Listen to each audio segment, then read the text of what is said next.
మందుబాబుల అవసరాలను అవకాశంగా చేసుకుని కొన్ని ముఠాలు నకిలీ మద్యం అమ్మకాలతో ప్రజల ఆరోగ్యంతో చెలగాటం ఆడుతున్నాయి. ఖరీదైన బ్రాండ్ల ఖాళీ సీసాలను సేకరించి వాటిలో సొంతంగా తయారు చేసిన నాసిరకం మద్యం పోసి ఒరిజినల్ తరహా మూతలు బిగించి నకిలీ లేబుల్లో అతికిస్తున్నారు. మద్యం తయారీకి స్పిరిట్, నీరు, రంగు కలిపి సీసాల్లో పోసి మద్యం తయారు చేస్తున్నారు. ఇలా నకిలీ మద్యం తయారు చేస్తున్న ముఠా గుట్టురట్టు చేశారు అన్నమయ్య జిల్లా ఎక్సైజ్ అధికారులు.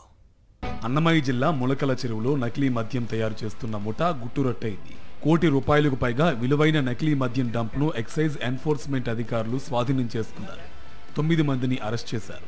15,204 క్వార్టర్ బాటిల్స్, 48 స్పిరిట్ క్యాన్లు సీజ్ చేశారు అధికారులు.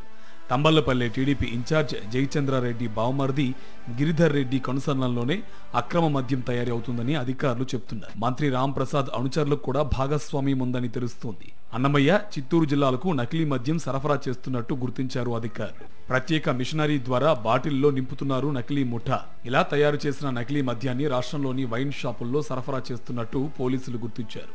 ఈ నకిలీ మద్యం దందా అంతా టీడీపీ నేతల కనుసన్నలోనే జరుగుతున్నట్టు సమాచారం. మరి దందా అరికట్టడానికి అధికారులు ముందుకు సాగుతారా, లేకపోతే అధికార పార్టీ నేతల ఒత్తిడితో వెనక్కు తగ్గుతారా అనేది వేచి చూడాలి.